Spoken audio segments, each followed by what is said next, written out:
Olá a todos os nossos irmãos, que estão aqui conosco no canal Refletindo sobre a Palavra. E mais uma vez, como de costume, nós vamos estudar a lição da Escola Sabatina de Adolescentes. Vamos descobrir o que tem para nós nesta semana, a semana da lição. Então antes de tudo, vamos fazer uma oração a Deus. Nosso Deus e nosso Pai, a lição dessa semana, o Senhor vem falando sobre a injustiça. Queremos descobrir, meu Deus, e entender como foi, meu Deus, a vida de Paulo, assim como também as de outros irmãos, diante, meu Deus, da injustiça desse mundo, e que nós possamos tirar proveito, Senhor Jesus, através do testemunho dos nossos irmãos do passado. Que nós possamos também entender, meu Deus, que o mundo ainda hoje existe a injustiça, mas que a tua justiça estará sempre acima de tudo. Muito obrigada, Senhor Deus, por esta oportunidade. Abençoa-nos com a porção dobrada do Espírito Santo. Em nome de teu Filho Jesus Cristo te pedimos amém, Senhor. Então, meus irmãos, vamos aqui ao verso da Bíblia que nós vamos usar como verso-chave. Está lá no livro de Atos, o capítulo é o 25, o versículo é o 8. Então, nós vamos ver lá na palavra de Deus o que está dizendo para nós. Mas antes eu gostaria de pedir a você que agora mesmo, nesse momento, enquanto você está ouvindo, que você possa deixar aí o seu like. Às vezes eu troco o P pelo B, Possa deixar aí o seu like, como também, meus irmãos, aliás, deixar o seu gostei, O like parece que é lá do Facebook. Deixe aí o seu gostei. E também deixe qualquer comentário aí para nós também, para avaliar, essa lição. O que você achou da história, sobre o conteúdo da lição, deixe aí nos comentários. E também compartilhe esse vídeo com outras pessoas, para que também, além deles poderem desenvolver também essa capacidade, da palavra de Deus, abranger o seu conhecimento ainda mais, aumentar o seu conhecimento ainda mais na palavra de Deus, também possa aí, ajudar o canal, porque quando a gente compartilha o canal, o YouTube, ele reconhece que esse canal está sendo relevante para as pessoas, tá certo? Então, desde já eu agradeço aí toda a ação que vocês estão fazendo por esse canal, se inscrevendo, compartilhando, deixando o seu gostei. Então, desde já, só o nosso agradecimento aqui para vocês, tá?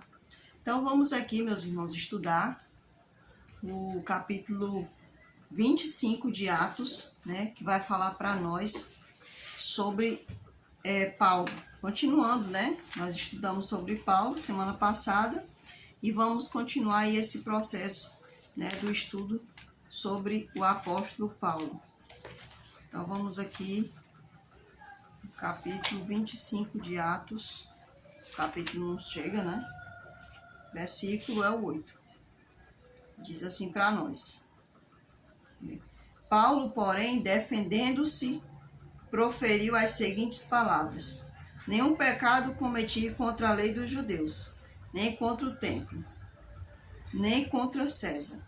Então, em sua defesa, Paulo, quando ele abriu a boca para falar, ali quando lhe foi dada a oportunidade, Paulo deixou bem claro, que nenhum pecado ele havia cometido realmente, ele não havia cometido nenhum pecado contra os homens, ali naquela situação, ao pregar o evangelho. Pecado ele cometia antes, quando ele levava as pessoas à prisão, quando ele pedia cartas, até mesmo se fosse o caso para matar, como aconteceu com Estevão. Então, isso era pecado, Mas alguns líderes judeus não viam isso como pecado, Mas aí falar do amor de Jesus, de como as pessoas tinham que se arrepender dos seus pecados para poderem herdar o reino dos céus, aí eles consideravam pecado, Então Paulo disse, olha, nenhum pecado eu cometi contra a lei dos judeus, nem contra César. Ele deixou bem claro ali por quê? Porque as pessoas estavam querendo achar um motivo, para falarem de Paulo, acusarem Paulo contra Roma, de dizer que Paulo estava fazendo um motim contra Roma. Então, Paulo, ele deixou bem claro que nem contra os judeus e nem contra Roma. Então, o título da lição é Coragem diante do tribunal ilegal. E desde já a gente já sabe, puxa-se a memória de uma pessoa, que também esteve diante de um tribunal ilegal. que foi a própria pessoa de nosso Senhor Jesus Cristo. Ele também esteve diante de um tribunal ilegal, diante de um julgamento ilegal, feito às pressas, né? Feita de forma assim, debaixo dos panos, para que ali não fosse, Jesus Cristo não fosse defendido, né? Então, se aconteceu com Cristo, por que não vai acontecer com os servos de Cristo, né? No julgamento abordado nesta lição, Paulo teve que enfrentar Félix, Festo e Agripa sobre falsas acusações dos líderes judeus, que conspiraram para assassiná-lo. Perante Festo, Paulo apelou para a autoridade de César. Então, Paulo ele passou primeiro, né, pelo julgamento de Félix, depois foi para Festo, e ele ali apelou para o julgamento de Roma. Paulo insistia que queria ser, né, julgado lá por César, né? Queria ter a causa dele lá julgado em Roma, porque ele sabia que ele ia ter um pouco mais de tempo. Não é que Paulo, Paulo estava confiando nos líderes pagãos, não é isso. É porque Paulo queria com isso alcançar mais vidas, não é porque o caso dele não era tão importante assim para Roma, então ele sabia que eles iam protelar um pouco, né? O caso de Paulo ia dar tempo para ele pregar mais ainda a palavra, ele ia ter mais tempo ainda para pregar o evangelho. E Paulo sabia que ele ia ser condenado, né? Porque Roma, né? Eles queriam só um motivo também, né? Para pegar aí as pessoas que serviam o cristianismo. Então, Paulo, ele não apela para Roma porque ele vê ali, eu vejo aqui uma solução, né? Não, ele não faz isso. Ele apela porque se ele sabe que se ele fosse julgado pelos judeus, pela sociedade judaica, ele ia morrer mais rápido. Então, ele não ia ter tanta oportunidade assim, né, de falar daquele que ele havia conhecido. É por isso que ele apela para Roma. Paulo apelou para as autoridades de César. Deu início a uma grande jornada que o levou para longe da tirania judaica, até como a gente estava falando aqui, né? Durante essa jornada feita por terra e por mar, o Senhor operou maravilhas para proteger e orientar seu servo Paulo. Então, por isso que Paulo ali, ele pede para ser, né, julgado em Roma. Aqui fala mais assim, eu coloquei assim um comentário. O Senhor já havia tomado Paulo como um instrumento para alcançar aqueles que eram rejeitados, principalmente pelos fariseus, e o prepararia para entrar na presença de reis. Houve ali até uma profecia, né, baseada na vida de Paulo. Jesus ele profetizou sobre Paulo. Ele disse que ia preparar Paulo para andar perante reis, né? Aqui não vejo Paulo bajulando estes por seus títulos, né? Como vejo crentes hoje. Então, Paulo ele não foi bajular Festo, ele não foi bajular Félix, não foi bajular Agripa.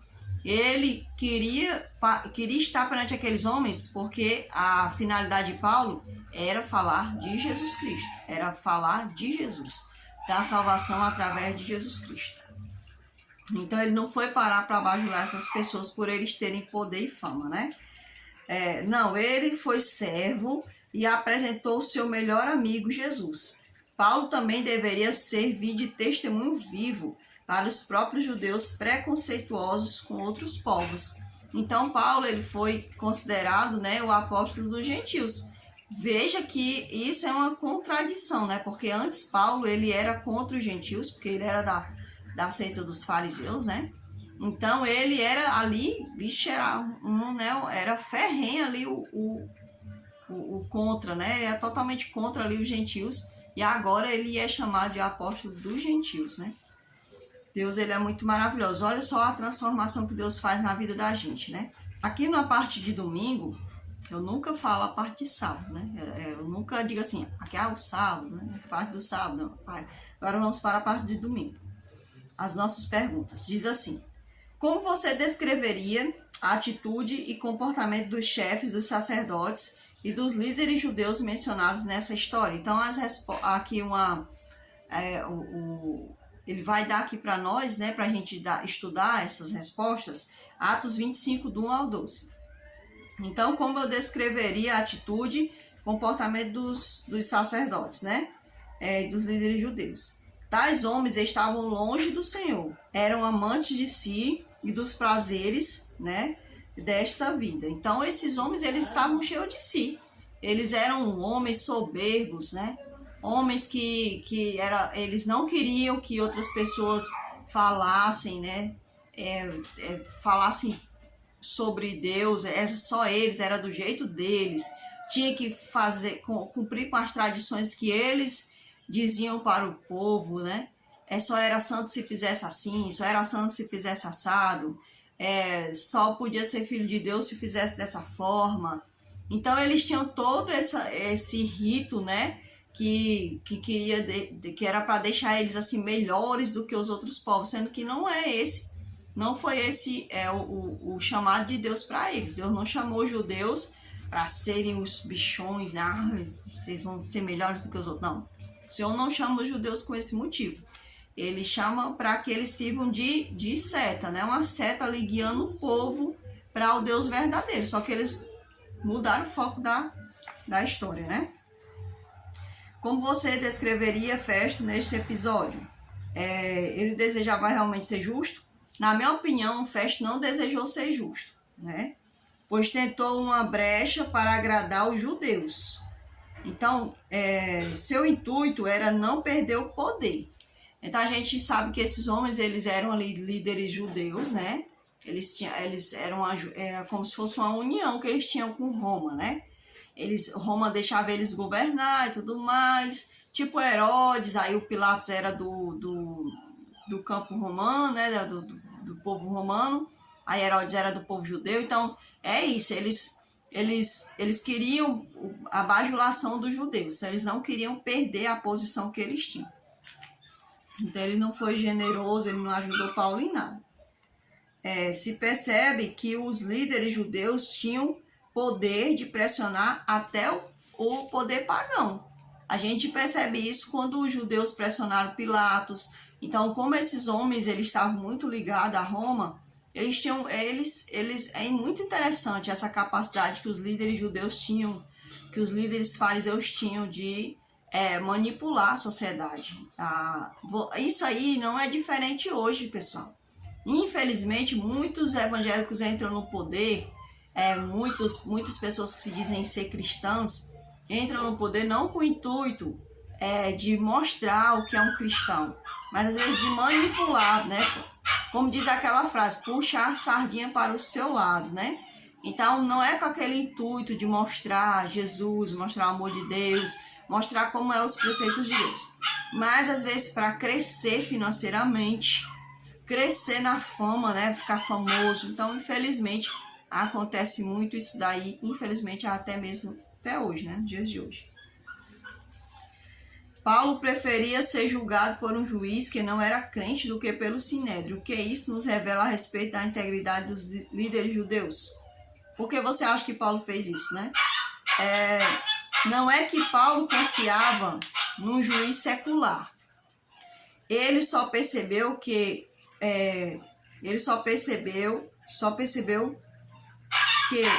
usando tal estratégia duraria um pouco mais. Aquela coisa que eu falei lá na parte de sábado, né? Paulo apelou porque ele queria, né? Ter um pouco mais de tempo para a pregação do evangelho, para até viver o evangelho ainda enquanto ele estivesse vivo. Falar desse amor que ele havia rejeitado e que ele havia impedido de outros falarem, né? Qual qualidades de Paulo nos são trazidas à tona ao ele ser tratado tão injustamente? Na minha visão, né, ele tinha muita fé e confiava muito em Jesus, muito no Senhor. Então, essa é a minha visão sobre Paulo. Ele tinha muita fé e confiava muito no Senhor, foi fiel ao que ele falava, não voltou atrás, né? Ele foi um homem que ele foi adiante nos seus propósitos para com o Senhor. Que lições de vida podem ser extraídas dessa história? Bem, eu quero ter fé e confiar como Paulo e os outros irmãos confiaram no passado e como muitas pessoas hoje em dia confiam ainda no Senhor. Eu conheço pessoas que eu vejo que são pessoas de muita fé, né? pessoas que vivem uma vida precária, vivem uma vida difícil, muita dificuldade e tem fé no Senhor. Conheço pessoas que têm dinheiro e têm fé no Senhor também. Porque às vezes a pessoa acha que a fé é mais na pessoa que está passando pobreza, sofrimento. Não. Tem gente também que é rico, irmãos, que é bem abastecido, mas eles têm muita fé no Senhor, eles não se deixam corromper pelo poder financeiro que eles têm. Tá entendendo? Eles são pessoas que têm a humildade no Espírito Santo de Deus. Então, eu acho muito bonito isso nas pessoas. Aqui na parte da segunda-feira fala assim: Paulo já havia comparecido diante do governador Félix, que não encontrou motivo para condenar o apóstolo, mas que preferiu mantê-lo na prisão para não se indispor com os judeus. Ele foi substituído por Festo, um administrador que desejava conceder a Paulo um julgamento justo em Cesareia.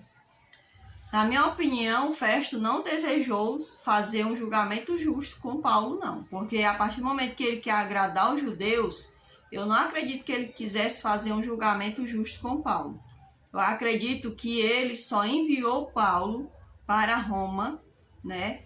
Porque o Espírito Santo de Deus, ele praticou essa ação no coração de Festo. Então, eu não entendo como uma pessoa pode querer fazer o bem para alguém se ele estava ali querendo fazer o contrário. Então, eu acredito que foi um ato intercessório do Espírito Santo no coração dele. Quando lemos Atos 25, verso 9, percebemos que os governantes romanos sempre procuravam agradar os judeus, tanto os romanos, né, como os da Judéia, né? Festo não foi diferente. É possível ver que Paulo se livrou do julgamento por ele em Cesareia por ação de Deus. Caso tivesse ali descido, os judeus pressionariam a Festo, assim como fizeram com Jesus e Pilatos, e o fim de Paulo seria a morte rápida, né? Então, é por esse ato que o Espírito Santo age ali. O Senhor havia dado uma profecia na vida de Paulo e o Senhor iria cumprir essa profecia. Tanto é que o Senhor levou ele diante de governantes e até mesmo de reis. A parte de terça-feira fala para nós, né, que os líderes religiosos tentaram de todas as formas transferir o julgamento de Paulo para o Sinédrio, ou seja, para condená-lo à morte mais rápida. A esposa de Félix se chamava Drusila. Ela era uma princesa judia. Quando ouviu Paulo, endureceu o coração contra a palavra da vida, porque não aceitou Jesus como um Messias. Então a esposa de Festo, né, apesar dela ser de um povo judeu, ela não quis nem ouvir a palavra de Paulo. Paulo ficou preso durante 2 anos em Cesareia. Neste período foi visitado várias vezes por Félix. O governador insinuou que aqui o governador Félix, né, ele quis corromper Paulo. Se Paulo desse uma quantia de dinheiro a ele, aí ele soltaria Paulo. Mas Paulo não se deixou corromper. Ele sabia que ele era um homem livre por Deus. Então isso é muito bonito, quando uma pessoa ela está preso em cadeias humanas, cadeias físicas, por cadeias humanas, cadeias físicas, mas ele é um homem livre diante do Senhor. Que coisa linda, né? O rei Agripa e Berenice também tiveram a oportunidade de ouvir o testemunho de Paulo. Tem até, eu acho que é o Agripa, né? Que Paulo está lá, testemunha e tudo mais. Ele disse: olha, Paulo, você quase me convenceu. Essas parece assim uma piada, né? Que ele fala. Você quase, quer dizer, o homem percebeu que havia veracidade nas palavras de Paulo. E aí ele disse: olha, você quase me convenceu. Ou seja, olha, eu não quero mais ouvir, porque senão vou ser convencido, né? É muito triste isso, né? Quando percebeu que todos estavam fascinados com o discurso de Paulo, Festo interrompeu o apóstolo e disse as conhecidas palavras: as muitas letras o levarão à loucura. Olha só o que é que Festo falou, né? Ele achava que Paulo era um homem muito entendido, um erudito, um poliglota, um homem conhecido das coisas. A gente sabe que Paulo ele tinha contato com um dos... não sei se é pensador, acho que é pensador que a pessoa chama, né? Sei que era um homem muito intelectual, muito entendido, que era Sêneca, né? Paulo era amigo do irmão de Sêneca e também teve cartas trocadas ali com Sêneca. Então, o Festo, ele disse assim: olha, o Paulo é tão entendido que ele já deve estar ficando doido, né? Na parte de quarta-feira, o nosso versinho de impacto, ele vai estar aqui no livro de 1 Pedro, capítulo 5, versos 5 ao 7. Rogo igualmente aos jovens, sede submissos aos que são mais velhos. Outro sim no trato de uns com os outros, cingindo-vos todos de humildade. Porque Deus resiste aos soberbos, contudo aos humildes concede a sua graça. Humilhai-vos, portanto, sob a poderosa mão de Deus, para que ele em tempo oportuno vos exalte, lançando sobre ele toda a vossa ansiedade, porque ele tem cuidado de vós. Olha só que lindo. Vou até fazer a parte final de um vídeo que ficou aí. A gente colocou uma pregação agora recentemente e esse vídeo ficou sem o final, mas eu tenho uma pregação, né, que eu havia escrito, e esse é um dos versículos, esse versículo 7 é um dos versículos da parte final dessa pregação, que fala sobre ansiedade e depressão. Então, meus irmãos, é muito interessante essa passagem aqui, aonde Paulo fala, né, aliás, aonde Pedro fala, né, que Deus ele resiste aos orgulhosos, né, mas ele é com os humildes. Olha que lindo. E ele também dá um conselho que nós devemos nos submeter à poderosa mão de Deus, né, que no momento certo ele é quem nos exalta. E o conselho que ele fala, né, aos jovens também, que tem que se tratar, né, com respeito. Também ele fala, né, que nós devemos lançar toda a nossa ansiedade em Deus, né, porque ele é que tem cuidado de nós. Então Paulo, ele não vivia no processo de ansiedade, Paulo não vivia no processo de desespero. Será que Deus vai me livrar? Será que não vai? Será que eu vou morrer hoje? Paulo ele não passava por esse processo, por quê? Porque ele confiava inteiramente no Senhor. Então, muitas das vezes a ansiedade ela vem porque a pessoa ela está perdendo a sua capacidade de confiança no Senhor, né? E muitas das vezes até nela mesma. Às vezes a pessoa ela é tão ansiosa porque ela não acredita que ela tem e Deus dá uma capacidade àquela pessoa e ela não confia que aquela capacidade vai ajudar ela, né? Então isso é muito triste. A ansiedade a pessoa ela se perde, né, no medo, né, na desconfiança. Então é muito importante que a gente tenha aqui ouvido a esse conselho de Pedro, né, do apóstolo Pedro, que era um homem, né, por sinal era um homem que era acelerado, né, e que agora o Espírito Santo agora é quem domina a sua vida e ele é capaz de dizer assim, ó, lançai sobre ele toda a vossa ansiedade. Então Deus ali transformou a vida de Pedro. Que coisa linda. Eu espero que ele transforme a minha vida também, que eu estou nesse processo e eu sei que você também quer que ele transforme a sua vida. A parte de quinta-feira a senhora White vai falar assim para nós: apenas aqueles que colocaram a vida em harmonia com o padrão divino permanecerão firmes. Enquanto os inimigos da verdade observam os servos do Senhor para o mal, Deus cuidará deles para o bem. Isso aqui é algo tão importante que eu sempre comento com meu esposo sobre Jacó. Jacó, né, ele penava no sol, não tinha salário corretamente, um monte de filho para sustentar, as promessas que o sogro tinha feito a ele não eram cumpridas, tinha os filhos, os cunhados dele lá, né, perturbando ele. E Jacó, ele era um homem que passava muito sofrimento ali na terra do seu tio, né, seu tio Labão. E é interessante que quando ele foge, a gente percebe que ali é mostrado, né, que as pessoas elas tinham inveja, elas viam o Jacó abençoado, o Jacó que se dava bem tudo, porque tudo que o Jacó fazia, o Senhor prosperava ele, abençoava ele. Ele não era um homem, o Jacó altamente um homem, tinha dinheiro, tinha tudo, não, ele era abençoado porque tudo que ele ia fazer, o Espírito Santo ajudava e dava certo. E ele era feliz mesmo assim, ele não era um homem desesperado, ele não foi abandonar a sua família, não, ele era um homem que ele acreditava, ele procurava confiar no Senhor dia após dia. E olha que o Jacó não era nem transformado totalmente, hein, porque ele só vai ter um encontro com Deus depois dessa situação. Um encontro assim bem, o Espírito Santo chacoalha ele, né? Mas até então ele ainda está naquele processo, né? E aí o que acontece? A gente percebe isso muitas das vezes. O servo de Deus, ele está lá trabalhando, dando o seu duro, e as pessoas ficam observando ali a vida do servo e o olhão crescendo, né? como diz lá no livro de Gálatas, as obras da carne, a inveja, né? A cobiça, cobiçando o que é do seu próximo. E aí o seu próximo está lá trabalhando e pedindo orientação a Deus e o outro lá cobiçando. E o servo está padecendo a luta, né? Na cabeça dele ele tá, meu Deus do céu, o que não tá dando as coisas, tá dando certo. E o outro lá fora vendo ele sendo abençoado, né? Então é interessante isso daqui. Enquanto as pessoas estão desejando o mal para o servo de Deus, o Senhor está ali cuidando, né? Cuidando desse servo, abençoando. Então, muitos testemunhos a gente tem. Se você for contar também de como Deus tem cuidado de você, você vai ter vergonha de dizer assim, meu Deus, por que eu estou desconfiando do Senhor nesse momento? Então, se a gente quiser saber como Deus vai agir com a gente no futuro, é só olhar o que Deus tem feito até agora, até esse exato momento na minha e na sua vida, né? Ele é quem cuida de nós.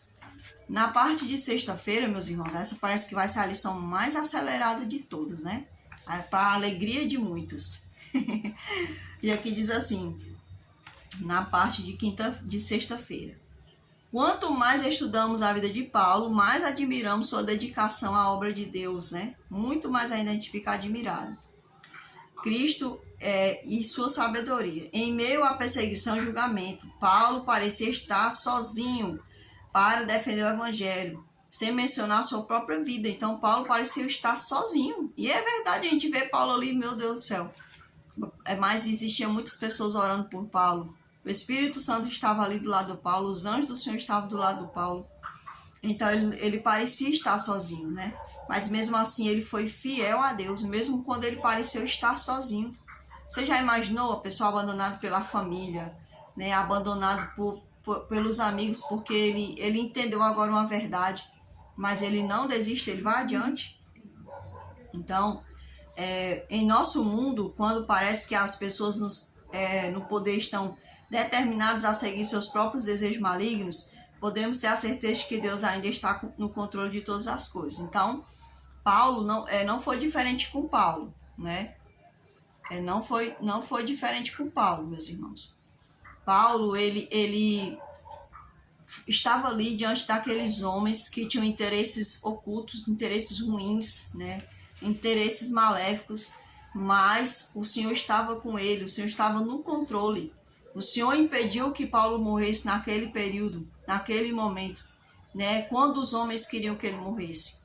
Porque o Senhor tinha um propósito a cumprir na vida de Paulo, ele tem um propósito a cumprir na minha vida, na sua vida, né? E eu espero que estejamos preparados a cada dia, buscando ao Espírito Santo, para que o Senhor nos use. E não somente nos use, mas também fale em nós e através de nós.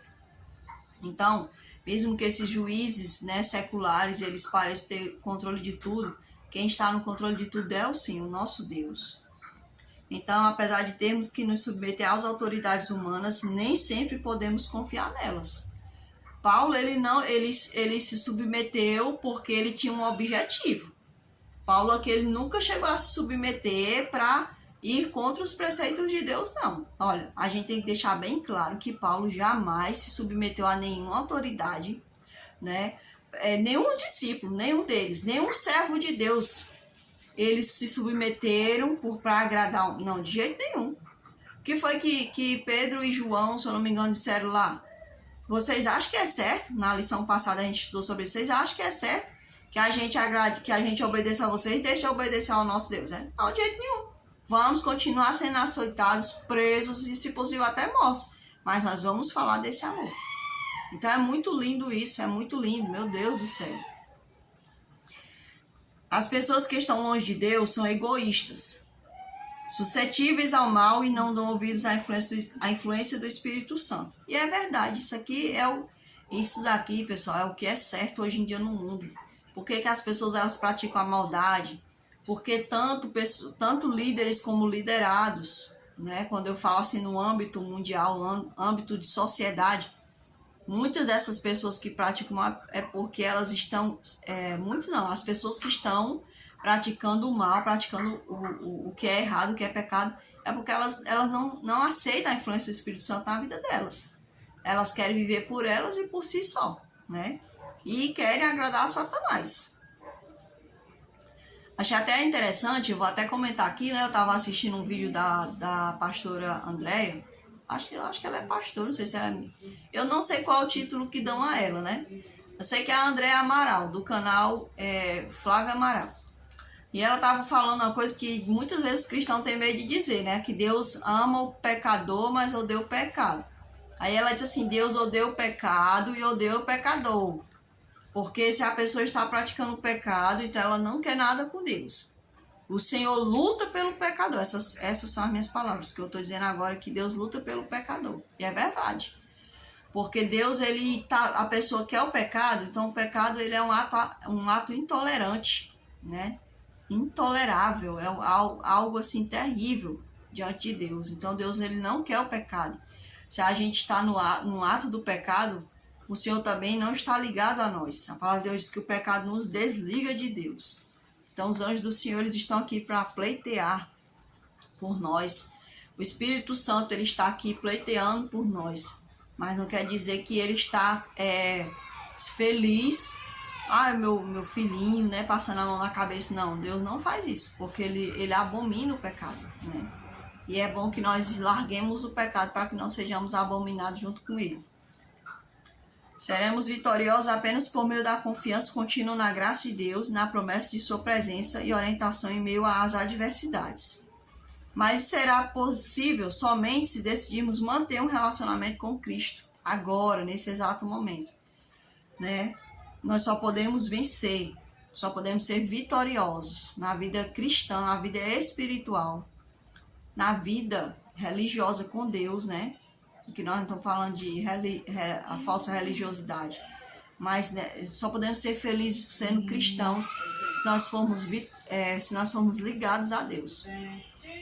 Desligados de Deus, não temos vida. A palavra do Senhor mesmo falou para nós que todo ramo que não dá fruto, ele é cortado e jogado fora. Então, fora de Deus, nós não temos vida. As pessoas que são verdadeiras em tempos de paz sairão vitoriosas em meio à perseguição, até mesmo diante da morte. Então, a gente, se nós formos fiéis a Deus, passaremos por todo tipo de sofrimento e permaneceremos fiéis a Deus. Paulo estava disposto a permanecer fiel a Deus, a despeito de qualquer situação. E eu e você, né? Como está a nossa mente hoje? Será que eu quero ser fiel a Deus diante das situações difíceis que a vida está me trazendo agora? Que o sistema mundial está me trazendo agora? Para que eu possa me afeiçoar a Ele e me desligar do Senhor? Qual está sendo a nossa posição hoje diante de Deus e dos homens, né? Eli Elson falou. Eli e Elson falou. Poderão existir ocasiões nas quais seremos impotentes para impedir a injustiça, mas nunca existirá situações que nós pareceremos impotentes de proclamar a justiça. Mas nós nunca devemos, por esse motivo, nos omitir, nos calar. Não, nós devemos continuar. Pedir estratégias a Deus, falar com Deus, Senhor, que eu sempre me levante pela verdade, pela tua palavra, pelo teu princípio. Martin Luther King falou: escuridão não pode expulsar a escuridão, somente a luz pode. Ódio não pode expulsar ódio, somente o amor pode. Então, muitas das vezes a pessoa ela quer expulsar o mal com o mal. Eu vou matar fulano porque ele fez isso de ruim. Eu vou devolver na mesma moeda, né? Fulano tá preso, ele merece apanhar todos os dias. Ao invés de a pessoa estar lá insistindo em colocar, mesmo que aquela pessoa não queira, mas a pessoa deve ir lá ensinar o que é o certo. Não é palavra jogada ao chão. Porque um dia o Senhor vai recompensar aquela pessoa que insistiu, né? Pela verdade, pelo certo. Então não é certo que a gente faça o mesmo que o outro está fazendo, né? Aí, hoje em dia existe até, meu Deus, o ódio do bem, né? O pessoal fala assim, sei nem como é. Que é quando a gente quer ficar falando do outro, né? E tudo mais. Aí quer trucidar os outros, né? Também. Aí é o ódio do bem, né? Eu não sei nem que ódio é esse, né? Porque se é ódio é porque não é uma coisa boa, né? Então, O que acontece hoje em dia é isso, né? As pessoas, elas querem tirar o que é mal com o mal. Não tem isso, né? Não tem essa... Isso não tem lógica, né? Não é fácil defender o certo quando todos parecem contra você. Paulo não teve medo de lutar pela verdade e defender suas convicções diante de pessoas importantes. Ele não teve vergonha. Ele via em toda ocasião uma oportunidade para apresentar a pessoa maravilhosa de Jesus. Enxergava em cada pessoa um potencial cidadão no reino de Deus. Que exemplo maravilhoso a ser seguido. Então, diante dessa história maravilhosa de Paulo, como ele lidou com a injustiça dessa terra, qual vai ser a minha posição e a sua? Que eu e você temos em mente. Qual é a nossa posição diante dessas circunstâncias da vida, né? Então, meus irmãos, eu espero que o Espírito Santo de Deus trabalhe em nossas vidas, que nós possamos confiar fielmente ao Senhor, né, inteiramente nele, nunca nos homens dessa terra, nos poderes, na fama dos homens, no dinheiro que eles têm, porque a palavra de Deus diz lá em Jeremias que enganoso é o coração e desesperadamente corrupto, né? Quem o poderá sondá-lo, algo assim. Depois a gente vai colocar o verso aí que vocês sabem que eu não memorizo as coisas. Sei que está lá na Bíblia, no capítulo de Jeremias. É porque vem o verso, vem a lembrança das palavras na minha cabeça, mas eu não sei dizer direito, aí eu quero tentar falar, né? Mas vai dar certo, a gente vai procurar e vai colocar esse verso aí. Então nós não devemos confiar, né, nos homens dessa terra e nem nós mesmos, né? A gente tem que confiar inteiramente no Senhor. Então, meus irmãos, espero que vocês tenham aprendido cada vez mais através da história de Paulo e que o Espírito Santo de Deus possa se mover em nós e através de nós. Vamos orar ao nosso Deus. Senhor maravilhoso Deus, nós agradecemos porque sabemos, meu Deus, que o único meio para nos livrarmos da injustiça da terra é praticando a justiça do céu. Não importa qual seja a dificuldade para praticá-la. O certo é praticar a tua justiça, Senhor Deus, obedecer ao Senhor acima de tudo e nunca aos homens. A gente não deve obedecer nem a nós mesmos, muitas das vezes, Senhor, porque nosso querer é um querer pecaminoso. Trabalha em nós e através de nós, Senhor. Muito obrigada por tudo. Em teu nome agradeço. Amém, Senhor. Meus irmãos, até a próxima lição, se assim o Senhor nos permitir, porque melhor é que o Senhor volte do que a gente ficar aqui passando as lições, né? Então, que o Senhor nos prepare para a sua maravilhosa volta e é o meu desejo para cada um de nós. Amém.